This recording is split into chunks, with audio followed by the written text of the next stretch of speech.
Okay, good morning, everybody. You're all very welcome to this decision session for the Executive Member for Economy and Transport on Tuesday, 14th of November, 2023. I have no interest to declare in any of the business that's before us. In terms of the minutes of the last decision session, unfortunately, they're not available for approval today, so we'll need to defer those to the next meeting.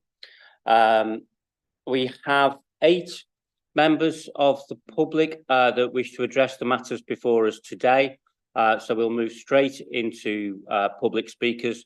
The first public speaker that we have is online, and that is Flick Williams, who wants to talk on the local transport strategy. Flick, can you hear us? Yes, good morning. Okay, thanks, Flick. You have 3 minutes if you'd like to take it away. Oh dear, even worse than I feared from the perspective of disabled and older people. The fine words about accessibility become meaningless when we drill down into the detailed policy ideas. You don't get a pass by eventually reopening the foot streets to blue badge holders when you propose to take away disabled residents' designated bays for bus and cycle infrastructure. And let's be honest, that's cycle lanes, because new bus routes are a fantasy when we are struggling to hold on to the ones that we have. Trying to relocate bays within 150 metres away is a nonsense. Is there no understanding that you are only eligible if you have a blue badge, which means you struggle to walk 50 metres? A journey of 300 metres to and from your vehicle means that many disabled and older people will simply be trapped in their homes in perpetuity. It creates exclusion and dependence on others, flying in the face of principles of independent living. 1.4 accessible taxis. How's that going? Massive unmet demand from disabled people made worse by the council's insistence that all taxis be electric. The trades say they are unaffordable and cannot make a living from them. Improving bus accessibility. Opportunities to insist First bought 53 new EV buses with 2 wheelchair spaces and other improved access features were missed. Making policy on things for which you don't control the levers is just more pie in the sky. 2.5, create a connected priority cycling network that will be continuous. And hidden in there is the green light for bus stop bypasses, shared use bus borders and cyclops junctions that discriminate against disabled pedestrians and bus users, particularly blind and visually impaired users, those with learning difficulty, brain injured people, or those who are neurodivergent. 3.1, 15-minute neighbourhoods. Don't work for many disabled people where local facilities and smaller shops are inaccessible because of the legacy of a discriminatory built environment. 4.3, car clubs and car share don't work for disabled people for multiple reasons. 6.3, reduction of road congestion. What does maintaining accessibility for disabled transport users actually mean here? What it should mean is total and unequivocal access through bus gates for blue badge holders. Longer journeys for those who cannot make modal shift is just punitive. 7.1, school streets and park and stride, ableist. Discriminates against disabled parents and disabled school children who need dropping off by vehicle at school gates. When this went to scrutiny, Oxford and Waltham Forest were held up as exemplars of how these policies are working. I suggest you look more closely at all the small businesses being forced to close by traffic restrictions, the degradation of bus services caused by segregated cycle lanes and loss of bus priority. Looks like small businesses on Tadcaster Road in danger of suffering the same fate. And no, Councillor Kilbane, we don't all drive and cycle. I and many more of York's already most disadvantaged citizens can do neither. Using the transport hierarchy in this way is not promoting equality. Thank you. Okay, thank you, Flick, and thank you for your contributions. And just to stress that this is very much the start of the consultation, so nothing that you see before you is set in stone, and we welcome all contributions, thoughts and ideas to it. And with that in mind, we will move to Councillor Callum Taylor, who also wants to speak to the local transport strategy. Councillor Taylor, you have 3 minutes and your time starts now. Thank you, Councillor Kilbane. I just want to say, firstly, I'm really pleased that the administration are getting on with this. The city really needs it, so I really welcome the overall thrust of it. worth saying too that I also welcomed the discussion we had at the recent scrutiny committee on the matter. Very much welcomed your sort of ownership and openness and honesty about it all and the council's approach. And I really hope that a lot of all of the recommendations the committee raised will be worked in. And there was some good stuff from all members of all parties in that meeting. One thing I would stress within all of that is the comment made around making sure the police are involved in all of this and they've got buy-in. There's a lot of overlap with them when it comes to all things transport. And if this works well, it will probably save the police work in the future, maybe other emergency services too. Which brings me to my next point, which is to say, when all of this is said and done, pending the city's input, of course, you're going to have all sorts of stuff to try and implement. And there'll be probably another wrestle after that point to argue for what goes first. And with that in mind, and with my ward in mind, I would urge the administration to make sure that the whole idea of speed calming in residential areas and safe travel around our schools is at the top or near the top of the list for what comes first. Just in Holgate Ward alone, there's long-standing concerns and campaigns relating to well-known problem roads: Aiken Road, Hamilton Drive, Grantham Drive, Moorgate, Holgate Road. Every ward will have their own, but I think if we prioritise that, we'll be delivering tangible changes across the entire city that will hopefully win hearts and minds to residents about other changes to come within the overall transport plan. Yeah, so that's all I really want to say. Thanks for hearing me out. Thanks for putting me on early so I can run off to work now. I hope you have a good meeting. Okay. Cheers. Thank you, Councillor Taylor, and thank you for the input from your scrutiny committee, which will certainly be taken on board in terms of the strategy. Thanks. Okay, next we have Graham Collett, who is here to speak on the local bus service update item. Graham, over to you with 3 minutes starting now. Thanks, Chair. We fully support the recommendations to extend the existing subsidy arrangements for those services listed in the report up to and including the 30th of April next year, to enable the outputs of the bus network review to be thoroughly considered and discussed with stakeholders. We have not so far been consulted about the review, which could have very significant implications for the network. We ask that we're fully consulted as the only independent organisation which focuses on bus issues in the city. We note that the support for services 13 (Saturdays) and 412 is not included in the proposed extension to April next year, despite the council accepting that the 13 is at risk beyond the end of 2023. And I would add that the position on the 412 is unclear. Whilst alternative options are being considered as part of the ongoing review, this is not due until around January, and we are now less than 2 months to the potential withdrawal of this service. So this makes the outlook for residents in Copmanthorpe and Haxby very concerning. The Bus Service Improvement Plan, BSIP, sets out important improvements in the bus network covering a 3-year period. However, for various reasons, including the lack of resources and changing central government policies on buses, a large number of the elements of the BSIP have been delayed. We are working with officers on the locations for new and improved real-time information screens at bus stops based on feedback from our members, but there is no information on the costs or actual timescales for the other elements of the plan.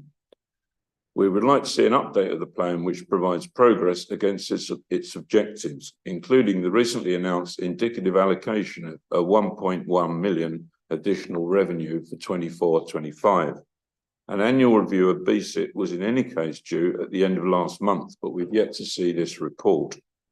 There is now less than 18 months to the end of the funds allocated in March 25, so urgent action is needed. We have serious concerns about the possibility of central government taking funds back if they have not been spent. We would also like confirmation that York's BSIP funds will still be spent on York services even after the mayoral election. Sorry. I'll give you extra time. Oh, thank you. Right, I've just got the last bit. Yeah. Thanks. Two other key issues not mentioned in the report are the ongoing corridor studies and the already completed city centre bus access study. Both of these should surely provide a very significant input to the review. We would like confirmation of the results of the bus access study, on which we were pleased to receive a briefing at our September meeting, will be made public as part of the local transport plan consultation. Thank you, Graham. Thanks for that. Thanks for all the work that the bus forum does. And certainly it was the 412 and the 13 concerns around. We'll pick those up and all the other points that you've raised. Thank you. Okay. Next we have Tony May, who is here to address the local transport strategy item. So Tony, I think you're familiar with the procedure, so 3 minutes starting now. Thanks. Thanks, Chair. I'm speaking on behalf of York Civic Trust, and we warmly welcome the continued progress on the draft local transport strategy. And broadly, we support the detailed policies that are before you today. We've submitted some detailed comments, particularly on the latter end, dealing with freight, maintenance and enforcement, which we think are still rather weak. And we would hope, particularly in those areas, those additional suggestions of ours could be included in the consultation. But our main concerns really relate to what remains unsaid. First of all, targets, and executive agreed last month that a set of targets would appear for each of the objectives in the papers before you today. They aren't here, and neither is there any indication of a timetable for implementation. And what worries us with this is that without targets and a timetable, if you're asking the public and businesses to say what do they think, they really don't know what you're aiming to achieve and by when. So the consultation then lacks that critical context.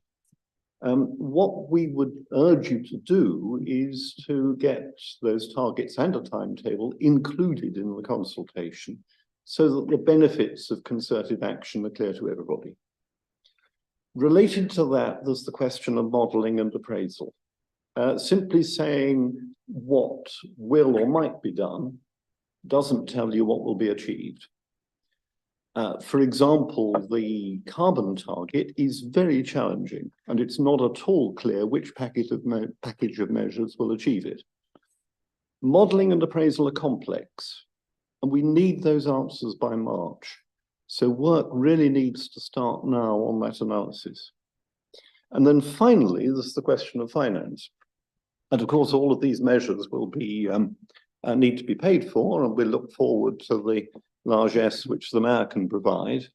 But there really needs to be an assessment now of what the likely costs are, where the funding might come from, whether we should be looking to third-party funding. And doing that now, in advance of discussions with the mayor, allows us to make effective bids for competitive grants. These tasks were all clearly articulated in policy focus area 10 in the scrutiny committee paper. I don't know why they've been removed, but because what they've been replaced by is an extremely bland statement that seems to suggest that none of this can be decided until we've got a mayor.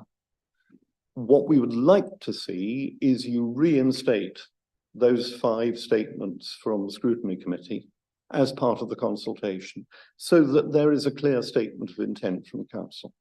Thank you. Thank you, Mr. May, and thank you for all the work that the Civic Trust does on this issue. Next public speaker we have is Anna Semlin, who is also here to talk on the local transport strategy. So Anna, it's 3 minutes over to you, starting now. Thank you. Like Tony, I broadly welcome the change in policy towards traffic reduction and safety, and I'm proud of being a Labour councillor in the past, former Labour councillor. I would also remind you that I wrote Cutting Your Car Use, the world's best-selling guide to driving less in 2000. I've been campaigning for speed reduction in the city since 1996, and I work for 2020 for Us, and I run Action Vision Zero York and North Yorkshire. Last night at the cycle campaign, I asked to be in the expert group, I asked to be invited. And your answer was, I don't think that's going to happen. And I repeat my wish to be invited as your local, well-known safety expert, because safety really matters. It's the major reason why people are using cars rather than vulnerable road user options. So the CYC policy idea on adopting Vision Zero, I absolutely think it's the right thing to do, but there are no targets yet. We need detailed targets and infrastructure design, behaviour change, technology, legislation and enforcement. Yes, but you also need to halve vulnerable road users very soon if you're going to achieve any traffic reduction, and you need to add HGV limits to reduce vehicle mass, because an impact energy is half times mass times velocity squared. That's the level of danger. Your policy idea 6.4 on making travel safer for pedestrians, wheelers and cyclists to adopt 20 miles an hour as the default speed limit for all roads through residential areas, including new developments near schools, in villages and at retail areas and parks, does not fulfill best practice, which relates to where people are rather than the places, the facilities. Where people are needs to be 20 miles an hour, and that's part of the Stockholm Declaration, which is international best practice. You focus on speed management, including the strengthening of law enforcement to prevent speeding, and mandate a maximum road travel speed of 30 kilometres, 20 miles an hour, in area where vulnerable road users will mix with vehicles in a frequent and planned manner, except where strong evidence exists that higher speeds are safe. Noting that efforts to reduce speed in general will have beneficial impacts on air quality, climate change, as well as being vital to reduce road traffic deaths and injuries.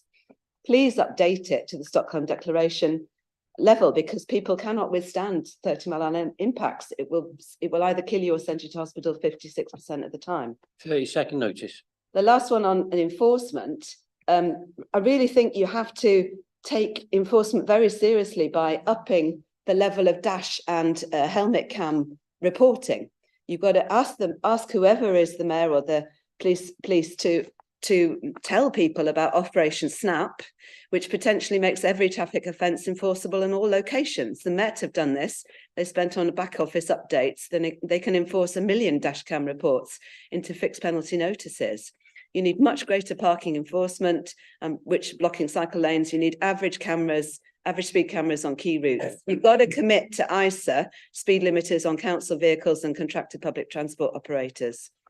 Thank you. Okay, thank you. Thank you, Anna, and thanks for all the work that you do to try and make our roads safer. All right, and then we've got Lynette from the York Cycle Campaign. Is that right? Yeah. Hi, Lynette. You'll have seen what's happening. So it's you've 3 minutes. You're speaking to the local transport strategy, and your time starts now. Thanks. Yes, thank you. The statement is on behalf of the York Cycle Campaign. The York Cycle Campaign wants York to have a future as a sustainable, socially equitable and economically buoyant city. We believe that to achieve this will require measures to dramatically increase the uptake of active travel, particularly cycling and public transport. We believe that York has the potential to be an active travel exemplar within the UK, with Dutch levels of cycling combined with an outstanding cycling safety record. We have previously commented on the development of the local transport strategy and plan in writing for the executive meeting on the 12th of October, and in writing and in person for the scrutiny committee meeting on the 24th of October. As previously noted, we strongly welcome the vast majority of the proposed policies, and we recommend their approval to go out to consultation. In particular, we welcome the proposals to create a connected priority cycling network, to upgrade cycling facilities, and to reallocate road space to cyclists, alongside proposals to reduce road speeds and to adopt a Vision Zero on road safety. We also welcome the various proposals that should prioritize active travel within the planning system. We remain concerned that some of the proposals do not take adequate account of the needs of cyclists For example, there is still no mention of improving cycle access into and through the city centre or improving access for disabled cyclists within the city centre. The proposal around speed reduction needs to be strengthened significantly and encompass much more of the city's road network. We are also concerned that the proposals relating to the cycling infrastructure and policy focus area 2 appear rather modest and very weakly worded. Significant cycling infrastructure improvements are vital if York is to achieve the necessary growth in cycling, particularly to encourage new and reluctant cyclists, and must be given priority in times of both time and funding. The reference to the demonstrator routes should be reinstated, but making it clear that such projects, alongside efforts to fix known issues within the current network, are just the first steps in an ambitious plan to provide the comprehensive, high-quality cycle network that York needs. Like York Civic Trust, we agree that it is vital that there are targets associated with the local transport and strategy and plan, including ambitious stage targets around the proportion of cycling journeys and cycling safeties. And finally, we look forward to contributing to the consultation on the strategy plan and reiterate our previous point that whilst a new local transport strategy and plan is welcome, the key will be in the implementation on the ground, sorry. Thank you. Thank you, Lynette. Thanks for your contribution and thanks for all the work that the campaign does to promote cycling in the city. Thank you. Next up, we have Andy de Gorn, who is here to address all transport items. Right. Okay, so Mr. de Gorn, I think you're very familiar with the drill and your 3 minutes starts now. Thank you. York Green Party welcomes the fact we're about to restart consultation on the transport strategy that the previous administration got underway in March, following on the policy paper which we adopted in February and the excellent work of the Civic Trust the year before that on transport in York. Conversations last night's cycle campaign meeting were very encouraging, highlighting the once-in-a-generation opportunity this represents for York to reclaim its reputation for transport innovation, alongside being global heritage attraction and centre of excellence.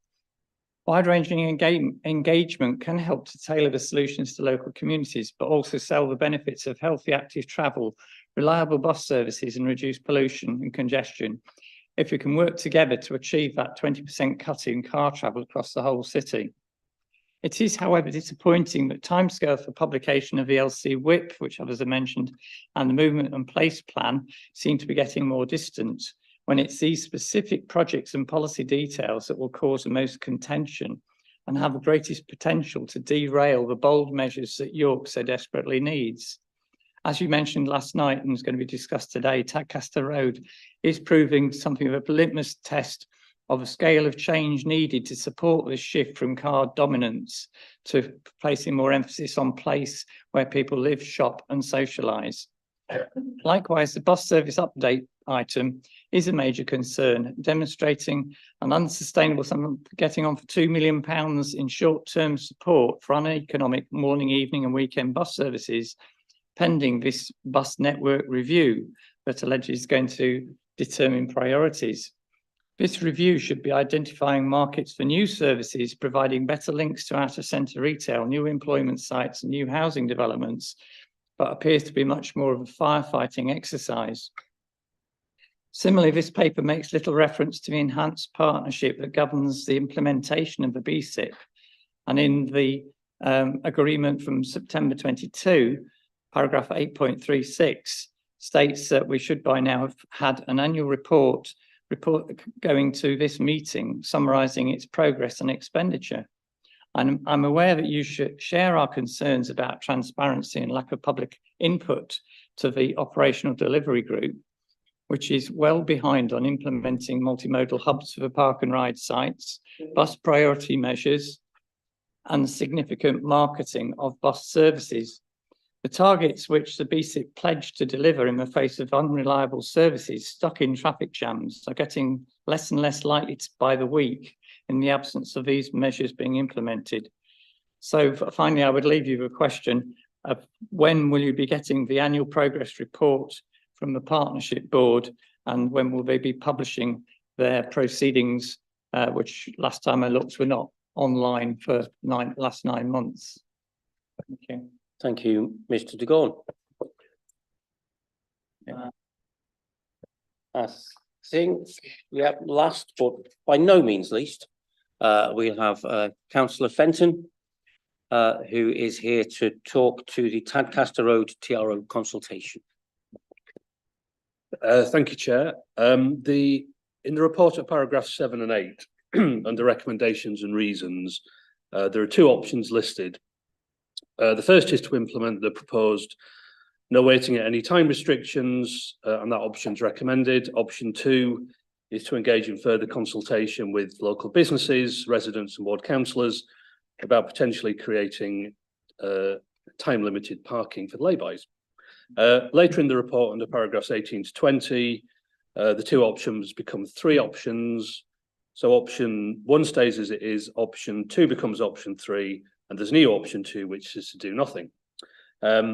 So the option 1 proposals are essentially a tidying up exercise. It's reflecting the new road layout to make sure people aren't parking in clearly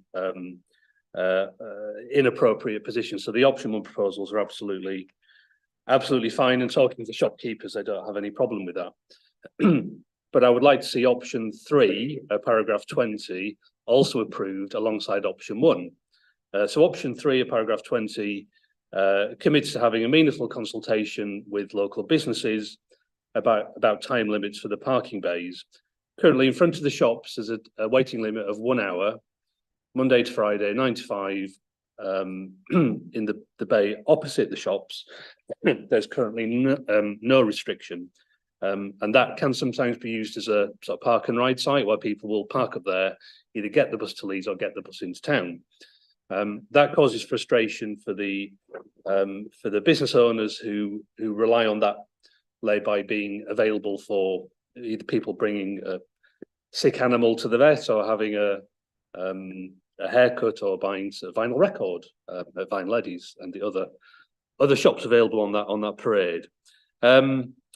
So I think that, and there have been debates over the years about what a time restriction might be and how long it takes to have a particularly complicated haircut, and that tends to be the kind of benchmark that some of the businesses use, which is fine. So I think it is. There was a kind of inadvertent consultation on the back of this consultation, but I think it would be appropriate to have a proper consultation. Say, well, what do you want to do? There will be differences of opinion, but hopefully a consensus can emerge. That consultation could also talk about the future of the loading only section of what is now a continuous parking bay in front of the shops, which has never really been used as a loading bay. The way in which the road has been altered moves the parking further away from Slingsby Grove. So that helps improve sight lines for vehicles turning out. So I think there would be merit in getting rid of that loading only section and turning the area in front of the shops into a continuous short-term parking bay to support the businesses. That could be part of the consultation. So in summary, please approve options 1 and option 3. Okay, so thank you for that, Councillor Fenton. We'll definitely take that into consideration. And personally, it's 10 minutes for a haircut for me, but we don't want to redesign the whole thing in committee, do we? So let's we'll bring that into the debate. Okay, thank you very much. Thank you everybody for your contributions, all very valuable. And in particular, to stress on the transport strategy, this is the start of the consultation, and all input is to be welcomed on an ongoing basis. Okay, so the first item that we have before us today, item 4, is the local bus service update. James, are you going to be taking forward that plan? Yeah, that report? Yeah, I can introduce this item to you. So I'm actually joined today by Joanne Waddington, who has just joined us, and we've managed to poach from Transport for Manchester to help us continue our work to improve public transport and buses in particular. The bus industry remains under stress. It's been well reported that it shrank by 80% during COVID, with 20% fewer passengers. And they've also been affected by inflation in terms of fuel costs and driver shortage, which has also hampered bus services across the country, and York has seen its share of those impacts. In essence, what this report seeks to do, it's not a full update on the BSIP report. This is on the BSIP programme, this is a specific report about stabilising the network. Executive actually gave me that delegation last year, I seem to remember, so that I could extend contracts or enter into contracts to stabilise the bus network as and when required. And if it is required for the 412 or the 13, we would do that. What this report is telling you about is that we will extend some of those contracts so that we can allow the bus service review to take place, so that the network remains stable during the time of that bus network review, before that's brought back to you to make decisions about what bus support looks like going forward. I think that's probably it. So recommend the extension of the contracts as per the recommendation. Okay, thanks, James. So with the 412 and the 13 that have been raised by the bus forum, do we need to look at that? As are we thinking that's okay, or do we need to bring that into scope? I'll bring Joanne in, but they have not issued any formal notifications to us yet.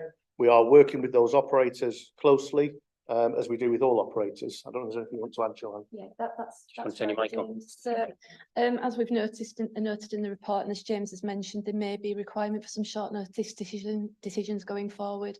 At the moment, we don't have the intelligence that those services definitely are at risk, but we're aware. Well, so we know they are at risk, but we haven't got any firm information. So we're continuing those conversations.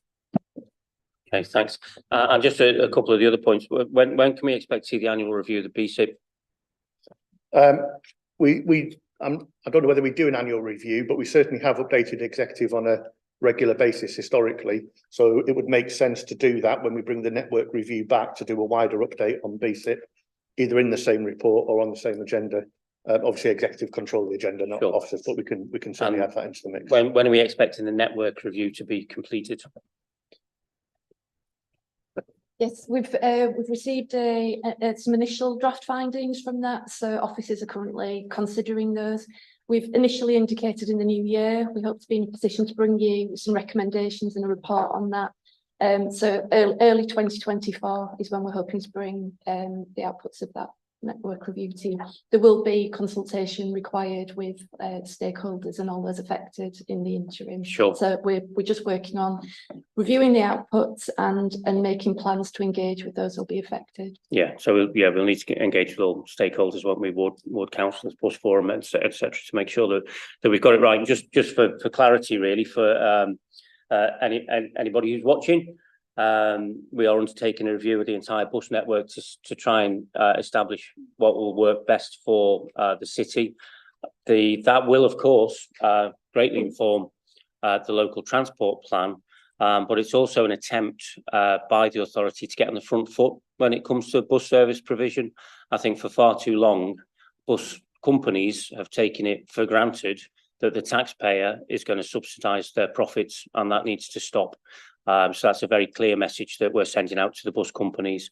We need them to start, if they want to be doing business in York, where bus travel is going to be the most desirable option, then they need to be playing their share in that. And the network review will help us do that. And it will also inform any discussions that we may or may not have around franchising when the new morality comes into being. So it's part of a bigger picture, as indeed is the bus service improvement plan funding, which also must be seen in that bigger picture of how we make the network work for the residents and visitors and businesses of York. So with that in mind, and going back to the precise detail of the report, I'm happy to approve the recommendations as laid out. Paragraph 20 is mine printed out correctly. So yeah, thank you for the report. Thank you for all of the great work that you're doing. It is hugely appreciated, and I do think that we are actually in a better place than we've been for quite some time when it comes to the buses. We're stabilising the network. We just need to try and do that into the long term now. Great, thank you.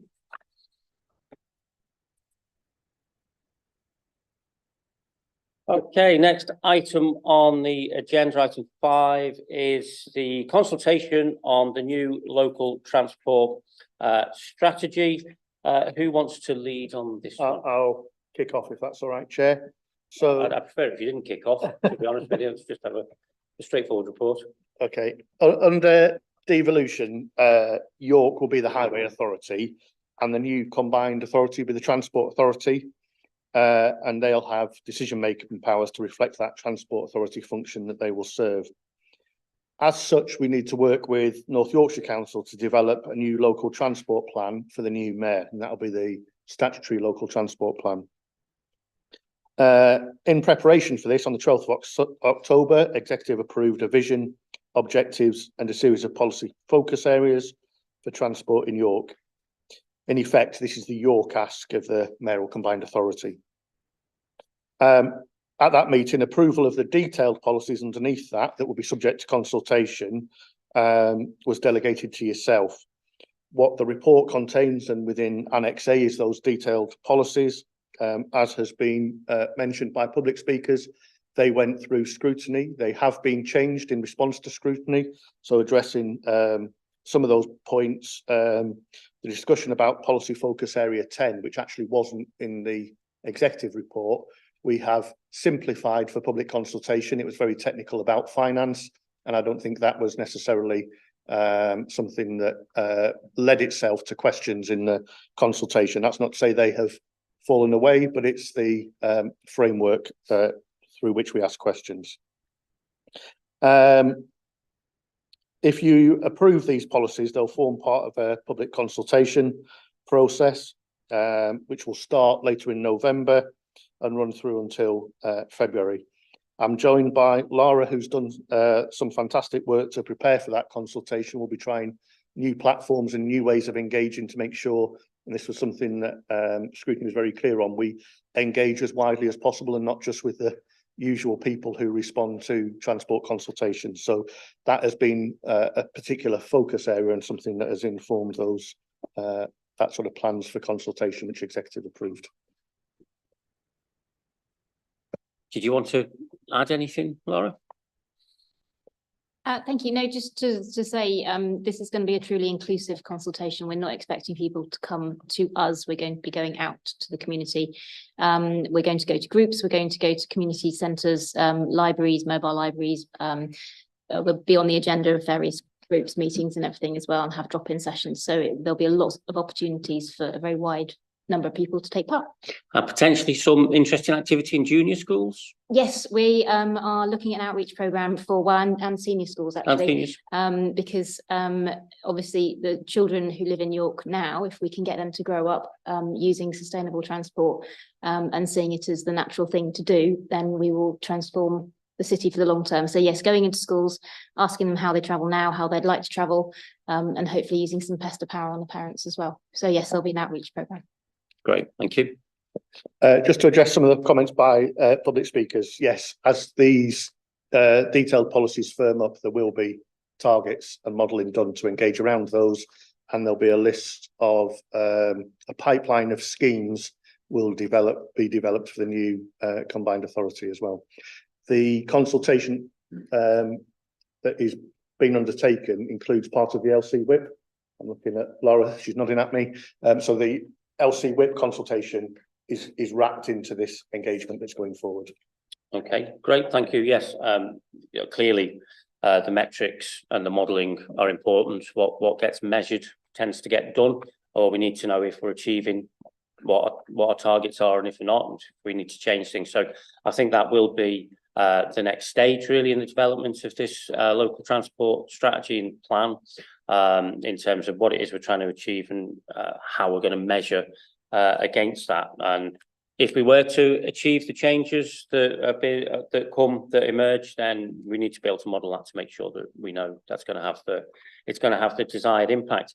I do want to, I know I've said this a few times already, but I do know that there is quite a lot of scepticism out there about council consultations, that this is a genuine open consultation where we want to find out what the residents and visitors to the City of York think about how we can improve transport in the city and deal with the issues that we face, such as congestion, safety, pollution, and making sure that the city's fit for the future. How can we free up the roads for those that need to use them? So that's what we're trying to achieve.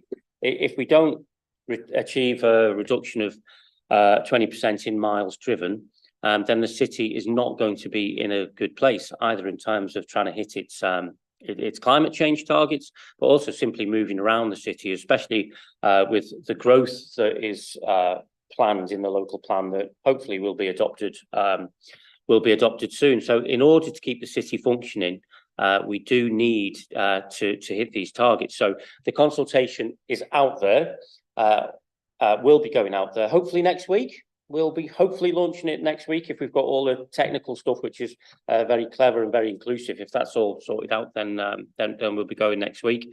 And we want to hear from people how we can achieve the changes that we need to achieve. If there's things in there that people don't like, then by all means tell us, but you need to be telling us what we should do instead in order to be able to achieve the changes that I think certainly in all the conversations and all the consultations that have happened on this subject over the years, most people want to achieve sustainable change in the city, because most people don't like congestion and they don't like pollution, and they are concerned for the future, and they want to be able to move around safely. So all good things that we can do, and that journey with me approving these policies set out in Annex A will start with a consultation with the city next week. So thank you all very much for all the work that you've done. I know that it's been quite pressured over the last few months, and the timescales were quite tight. So thank you very much to the officers,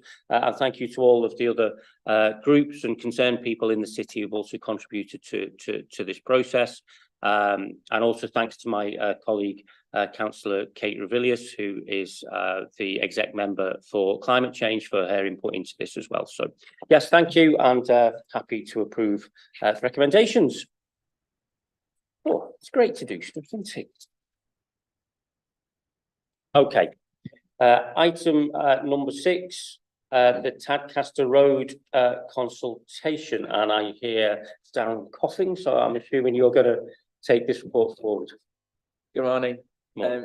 So this report is a report on the consultation responses from the proposed changes to implement no waiting at any time on Tadcaster Road in the area near the shops, Singsby Grove, due to a road layout changing from the Tadcaster Road works.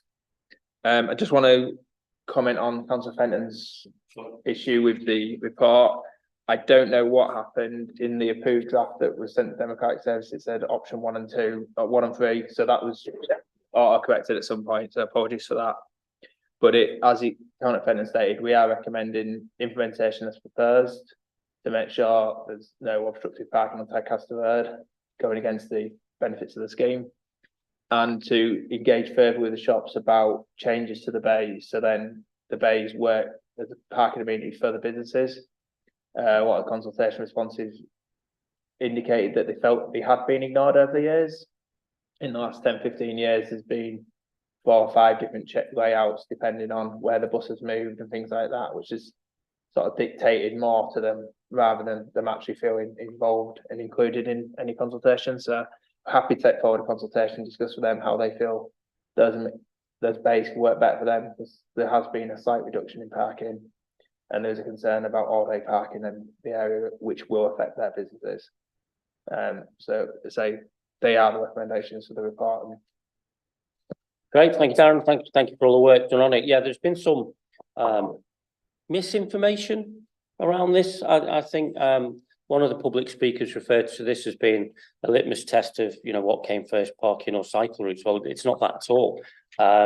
What this is about is making sure that people can't park on the carriageway on Tadcaster Road once the new scheme is going in. So, as Councillor Fenton said, this is really just tidying up to make sure that, and I think most reasonable people would agree that people should not be allowed to park on the main carriageway of Tadcaster Road. So very happy to tidy that up. I was really disappointed to see a recent York Mix headline where the shopkeepers in the area were saying, does the council hate our shops? Now, I'm sure we wouldn't get that standard of journalism from all of our local media outlets, but it was very disappointing that the York Mix never asked us for a comment, because obviously we do not hate the shops. We'd love small businesses, and we do want them to thrive. So with that in mind, I think, we are minded to talk to the local businesses and the local councillors as to how we can make the parking that will be there in the loading bays and the parking bays, how we can make that work best for the businesses, because that's what those bays are there to service. And while there has been a reduction in some parking to facilitate the new sustainable travel infrastructure that's gone in, if we actually remove some of the commuter parking that's currently using that space, then actually for the shops and businesses, the parking may actually be better.